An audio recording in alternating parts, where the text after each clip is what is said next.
Hey guys, welcome to Cigar Church, where our passion for cigars and our love for Jesus come together. And we are here still in John Hunsucker's Eleanor, the wonderful place at the bottom of his... Almost burned down. We almost burned the place down, John.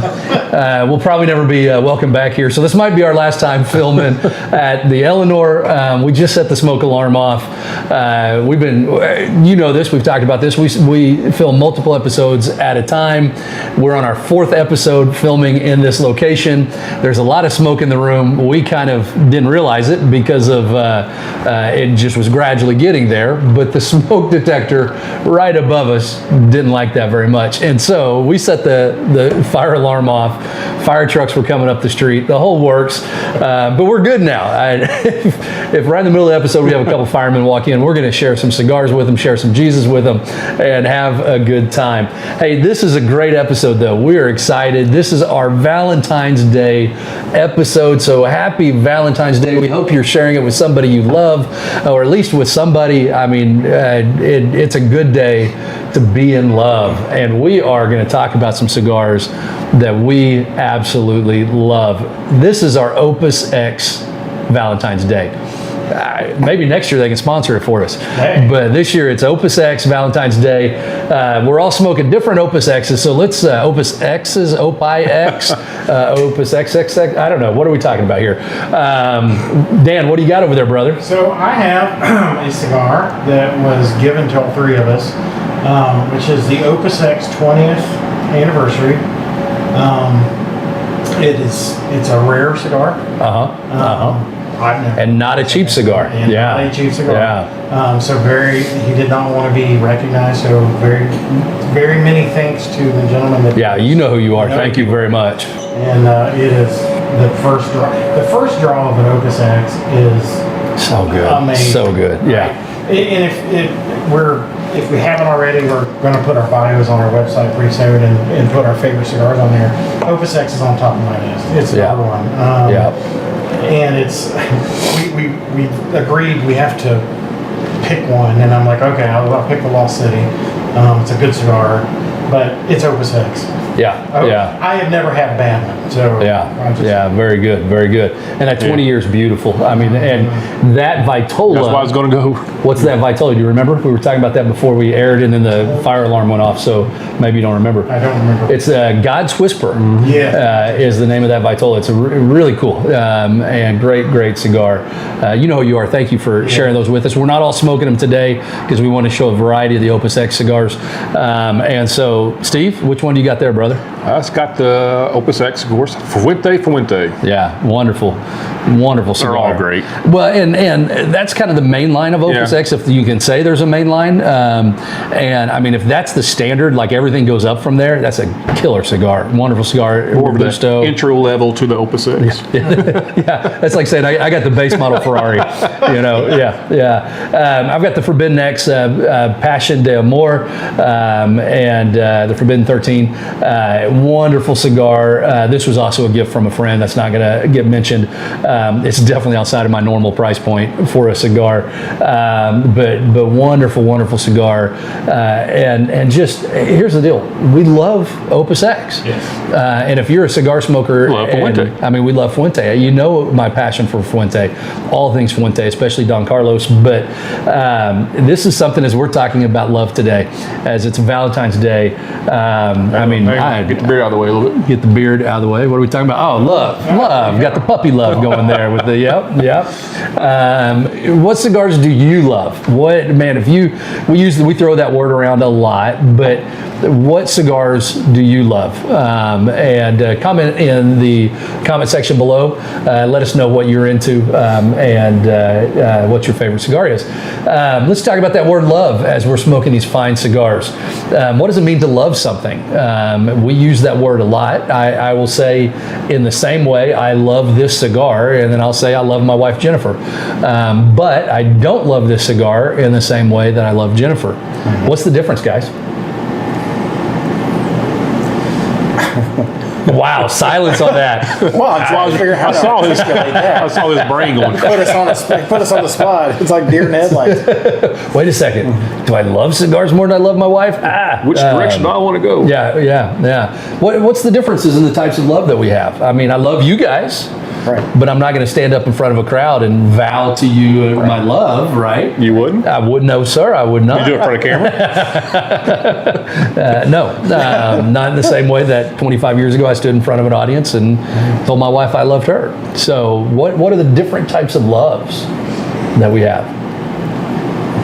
I mean, it's just different tiers. I don't know. I mean, you love stuff differently. Like you said, I love cigars. I love, I'm trying to think of something else besides my wife.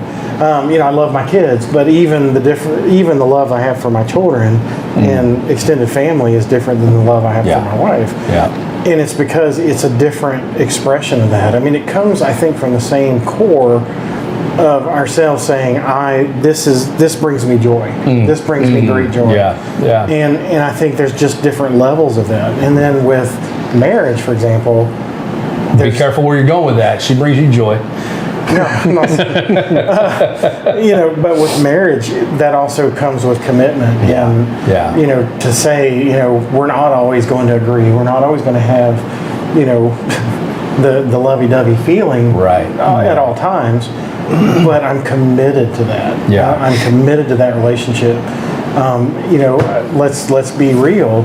Our relationship with God Himself goes through ups and downs. I mean, how many of us are always just head over heels, in love with God, in the way that how we feel, and they're just, dancing across the tulips or whatever.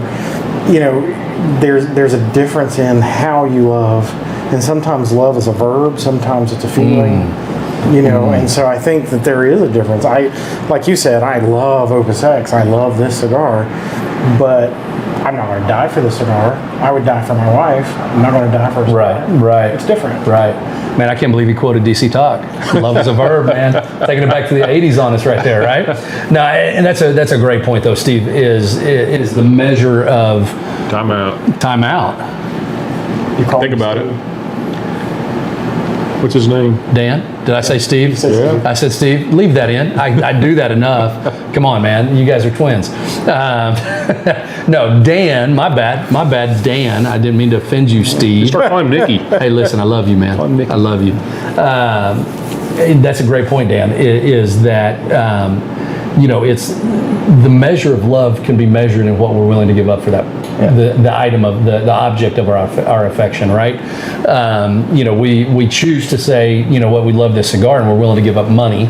So we love the cigar more than we love the money that we're spending on it. But at the same time, I'm willing to die for my wife. I'm willing to die for my kids. I'm willing to die for my dog. But I'm not going to die for a cigar. So there's this tier, this hierarchy of what we love that kind of informs us, not just what's more valuable to us, but it informs us on what love costs us and what love is. If we truly, when you talk about love being an emotion, too often we look at our romantic relationships with a girlfriend, fiance, wife, whatever, and we look at that and say, well, I fell out of love with them. Well, you fell out of the emotion of love. Now it's time to make the choice of love and put love into action and make love that verb to where, I don't feel it right now, but I know I love her. I know that I care for her or him, for some of you ladies out there. And so, it becomes more than just, I fell in love. I have this emotion. And that's where love really, the weight of love starts to be tested. Yeah. What else? A different part of it, what's hard about it is we're called to love everyone, including our enemies. That is a very, very tough thing. I think all of us could think of somebody that we don't want to love. that we have a hard time loving. And then the question then be, wait a second. That number went slow for you. I think some of us could count that real quick. But I think for a lot of us, when we start thinking about love, we don't think of it in those terms. We don't, we just throw that word out there. I love pizza. I love cigars. I love my dog. I love my, and at some point you've got to start differentiating between what that love looks like and what that love means. When you start looking into the text of Scripture, the word love is used a lot in English, but there's multiple different words that are used that are translated to be love. And you've got, eros, which is that romantic sexual love. You've got phileo, which is that brotherly love, which we share. But then you've got, that one step further, that unconditional love that God has for us, that hopefully we have for our spouse, as well as the eros and all that. And that's the agape love. Those are the things I'm willing to die for. Those are the things that my well-being, my existence doesn't matter, that my love for that person usually is what it is. My love for that person is far more important than anything else in my life. So when we talk about love on Valentine's Day, what do you love? Who do you love? Why do you love them? And how do you express that love?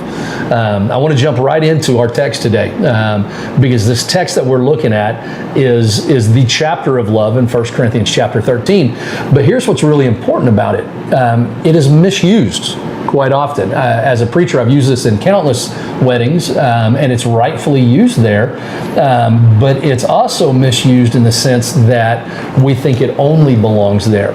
But as I read this, I want you to look at it as less of that eros type of love, that physical attraction, that romantic attraction, and look at it more in the agape style love. Because if we read this in just the romantic type context, I think we lose a lot of power in this text. So let's look at it. We are starting in 1 Corinthians chapter 13. We're going to start in verse 4 and go through 8, maybe a little bit further than that, but we're going to start in verse 4. It says this: love is patient, love is kind, does not envy or boast. It is not arrogant or rude. It does not insist on its own way. It is not irritable or resentful. That one hits a little close to home sometimes in my marriage. That's me, not my wife. That's me. It does not rejoice at wrongdoing, but rejoices with the truth. Love bears all things, believes all things, hopes all things, and endures all things. Love never ends. As for prophecies, they will pass away. As for tongues, they will cease. As for knowledge, it will pass away.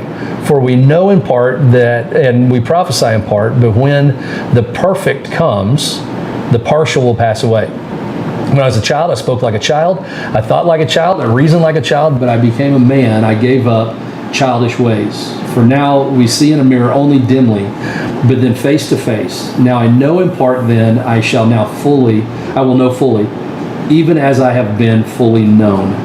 So now faith, hope, and love abide, these three, but the greatest of these is love. So we have this beautiful text, and it rightfully applies when we're talking about a marriage. When we talk about our vows to our spouse, it rightfully applies there. But how different would our lives be if we took the truths of this text and applied it to our friendships, applied it to our neighbors, applied it even to our enemies? How does that change everything? What are your thoughts? Be a lot better. Society would be a lot better if everybody could follow that. That's true. Yeah. Yeah. I mean, it doesn't apply to how we love our cigars, but it might apply to how we love the guy in the cigar lounge that you're at odds with, or that you've had words with, or that you have a difficulty or people in in your the job, relationship, or your job, your boss, your friends, your coworkers, I mean, think about how Paul words this. Love is patient and kind. I have a friend that when he looks at this, he says, the best test if you want to know if you're a loving person, every time it says love, put your name there. Clay is patient and kind. Well, sometimes. Sometimes, if I'm on the highway and you cut me off, I may not be patient and kind with you, but, Clay is patient and kind. Clay does not envy and boast. He is not arrogant or rude. And if you go down here and you put your name in it, it becomes very real. Mm-hmm. It becomes, a little bit more, sticky. It becomes a little bit harder to say, yeah, that's how I love people. What are your thoughts, guys? We can never love perfectly. Only Jesus can. But the more we become like Christ, the more love we will show to others. Yeah, and that's great, Steve. That's great, because that's exactly what that second half is talking about. Is when we're kids, we thought like kids. When we were a young boy, we thought in childish ways. But as we matured and understand the things of God, that is, we only see dimly like in a mirror. But when His fullness, His perfection is revealed to us, then we know fully what that love is like. Yeah. And I think the key to this is that we have to love as Christ loved. Scripture talks about when we were still enemies of God, He sent His Son to die for us, and showed us love through the way that Jesus interacted with us as sinners. And so often we withhold love from other people because we say, well, you don't know what they've done to us. You don't know how they've wronged us. If they did that to you, you wouldn't love them either. Well, yeah, that's fine. I get that. And that's our human side. That's our earthly justice taking place. But when we realize that Jesus had every single right to feel the same way about us, and say, you know what? You wronged me. You sinned against me. You did this against me. You did this against your brother. I'm not going to go die for you. I'm not going to send my son down to be nailed to a cross for you. No. The example that God has set forth before us is He sent His Son to die for us. For God so loved the world that He gave His only Son, His one and only begotten Son, and that whoever believes in Him shall not perish. That includes the worst of the worst. That anybody that turns away and says, you know what, I'm turning away from my own life and submitting to the Lord, they are saved. Anyone, no matter how bad you've wronged God. That's the example of, that's the standard of love that we should be following. The thing I'm thinking of here is in our society, mainly in American culture, maybe in others as well, but here, I think we've almost cheapened the word to some degree. And I think that actually is maybe one of the reasons why we have such high divorce rates and everything else, because in our minds, we kind of equate love with really liking somebody. Yeah. And the problem is that when you're committing your life in a relationship, in a marriage, you need to love that person. And if in the back of our minds or our subconscious, we're sitting there going, I really like that person, I love that person, but in our minds we're thinking, I really like that person, it's not enough. It's not enough. And I think going back and learning the definition that the Bible shows is a great litmus test for us to come back and say, is that how I feel about this person? And then I think when you make that commitment of love and not really liking something, I think it makes that bond stronger. Yeah, that's truth right there. That's truth. Are you good at love? Do you love people this way? If not, let this be your challenge today to begin to love people the way that Christ loves you. And maybe today you're celebrating Valentine's Day and things just aren't going well with your spouse. Maybe it's just one of those days where you're just begrudgingly going through the motions. Evaluate your love for those around you by this litmus test, as Dan says.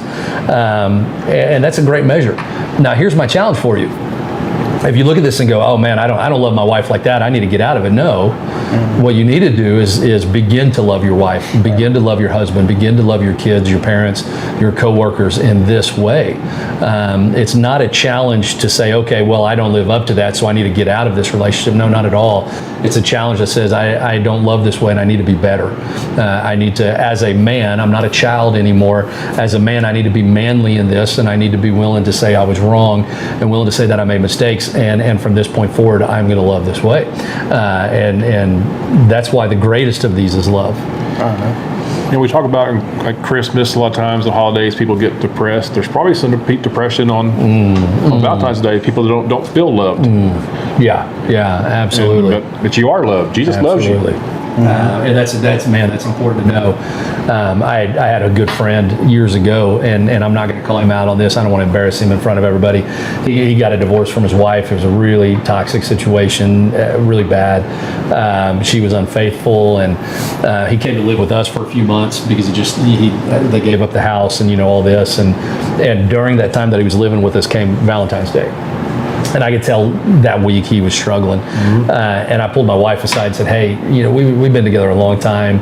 We've done a lot of Valentine's Days together. Let me take my buddy out on Valentine's night and just spend some time with him so he's not alone, so he's not stewing in that depression. And to this day, that was like 20 years ago. To this day, he still tells people about that. And that's not me tooting my own horn, not at all, but it's just that made such a difference because he was so depressed. It probably helped bring him out of that depression. The funny side of that, we went to Crabtown down here in Oklahoma City, and everybody's there with their date, and the two of us walk in, and they were like, "A table for two," and they're like, "Yeah," and we get in, and the hostess, they went to put the menus on the table at the booth, put both of the menus on the same side of the table, and we were like, "Whoa, no," and moved the two menus. And it was just kind of funny. I mean, what you got to expect on Valentine's Day if it's two dudes going out together, whatever.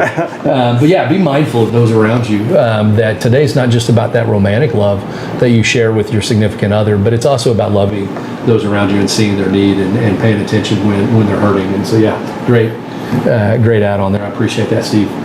Anything else you guys want to add about this idea of love? I love today's episode. I love today's episode. I love you guys. Get a little mushy here. And you know what? We're commanded to do it. We're commanded to do it. Yeah. I'm telling you right now, I love this cigar. This is a dang good cigar. And I don't know if it's an agape love, but it's getting close. It's getting pretty close. We are feeling the love here. Yeah, absolutely.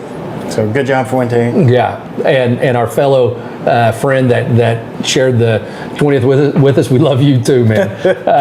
But so how are they doing for you guys? How's that 20th? What can you say? I mean, it's Opus That's what X. I'm asking you. What can you say about it? It's Opus X. It's Opus X. So that should say. Yeah. And it's funny because I do know there's people out there, and we've talked about how different people don't like, have different palates, and I know there are people out there that don't like Opus X, which is fine. You're just, I'm okay with you being wrong, but. More for us. Exactly. Just don't buy anymore. But I mean, it's just. It's an occasion. Anytime I light an Opus X, it's an occasion. Yeah, absolutely. Celebration. Yeah, something more than just a normal cigar. How's yours doing you over there, Steve? Sounds good. Very Good. Very good. Excellent. Yeah, this Forbidden 13, wonderful cigar. So guys, hopefully tonight you're experiencing the love of somebody that you care about, spending time with the people that you love, and hopefully you're paying attention to those around you that need to be loved as well.